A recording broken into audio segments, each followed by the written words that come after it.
each group of you a different era of history to research. And the question is, what impact did your era have on the modern world? So Sarah, your group has the ancient Greeks. Ravi, you've got the Romans. And Danny's group gets, yes, a bit of a challenge for you. You get the Middle Ages. Some even call it the Dark Ages. Boring. See how you get on. Yes, miss. So, sweet, yes, you get the Renaissance.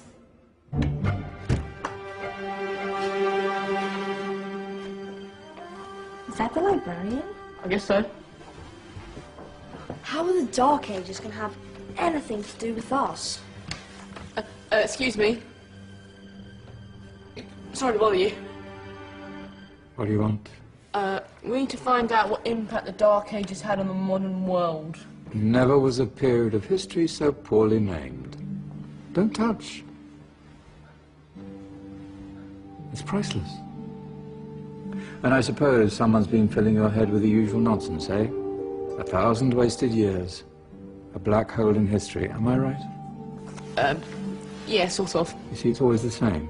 You assume it was all mud, disease, death and destruction, with marauding mobs of barbarians ripping down the good of former civilizations, burning and plundering as they went. Nothing of any worth invented either, eh? Oh, no. Go on, Beatrice. Sorry to bother you. Come on, it's probably not worth it. Everyone knows that the Greeks and Romans invented everything anyway. Oh, did they now? And you're sure about that, are you? You know, I might just have something for you. You seem to be up to the task. I suppose I could... Follow me. I've got just the book for you.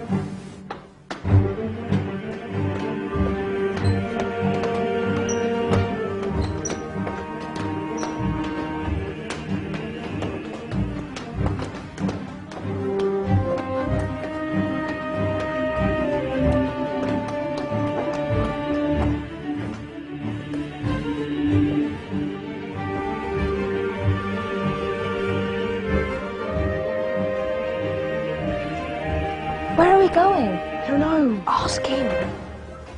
Excuse me.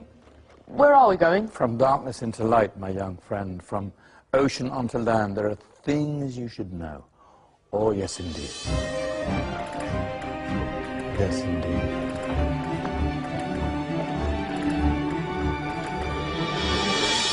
Now, I know I left it around here somewhere.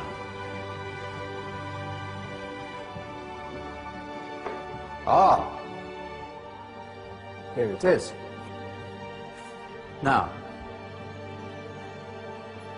take a look. If you dare.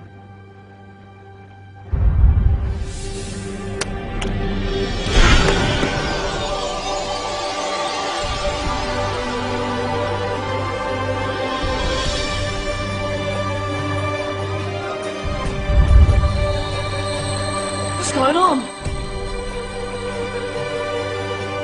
Welcome to the Dark Ages, or as it should be known, the Golden Ages.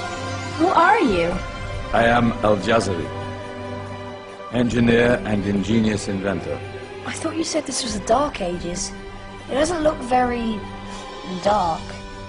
That's because it's all a matter of perspective, my soon-to-be illuminated friend. Of course, there are parts of the world that weren't dark at all, but in a civilization that stretched from Spain to China, the golden rays of discovery and invention shone over everything. What civilization? The Muslim civilization, my young friend. Through scholars and scientists of various faiths, some of the most important discoveries known to man were made at this time. Discoveries that drew on knowledge of the ancients, but have more connections with your modern world than you could possibly ever imagine. Like what? Well, all sorts of things. I've got to get a picture of this. I knew it was a good idea. Who are you? Allow me to introduce Ibn al-Haytham, a great scientist whose ideas led to the invention of the camera. You invented the camera? I laid the foundations for modern cameras by explaining how our eyes work. I found a way of projecting an image onto another surface through a small hole in a dark room, later called camera obscura.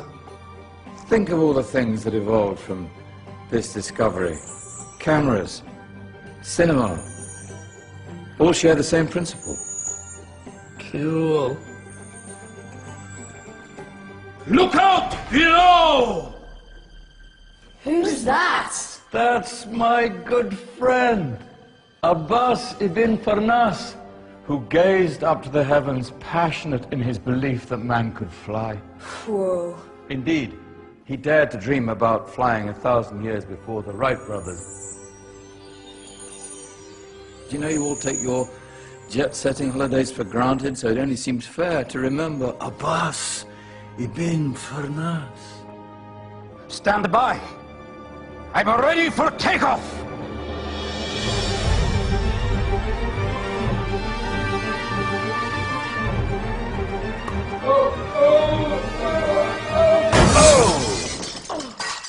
You did forget one thing, though. A tail, useful for landing. Ah, my back. Is there a doctor in the house? Did someone call? Ah, my old friend, why don't you introduce yourself to my young guests? I am Abul Qasim al-Zahrawi. Many call me the father of surgery. Did you actually do surgery back then? Of course we did. In fact, many of the surgical tools that I invented are still used in your modern hospitals. Excuse me, a patient needs my attention. Scalpel? I think I may need some stitches. In that case, I'll use catgut. Catgut? From the gut of animals.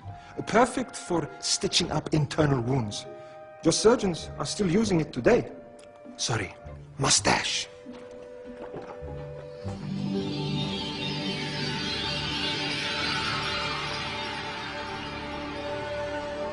Who's she?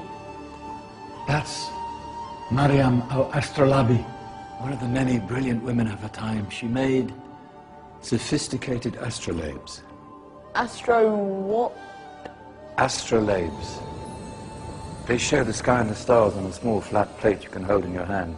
Think of them as ancient calculating or timekeeping devices. Today you have your watch, your compass, satellite navigation, helping people and explorers travel the world. Science at its brilliant best. And all these things were developed during the Golden Ages. No, that's just the tip of the iceberg. There were thousands of other inventions covering all areas of life, and in the years that followed, their influence spread across the whole of medieval Europe. So you see, it wasn't so dark after all. What about you? Me? What did you invent? Well, I don't want to be big-headed, but I made some groundbreaking advances in engineering. I suppose my most significant discovery converted rotary motion into linear motion using a crank and connecting rod. It's essential in pumps and engines.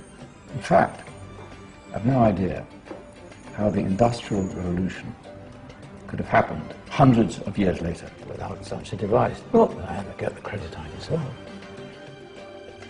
But my crowning glory was my amazing time-telling machine, my legendary elephant clock.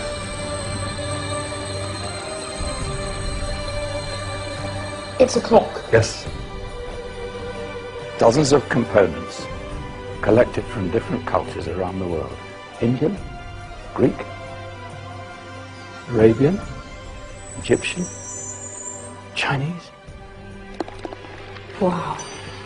A United Nations clock. That is pretty cool. Does it actually tell the time? Well, yes, of course. If it wasn't for me, thousands of people would be late for everything. Speaking of time, we'd better get you back. And remember, Spread the word.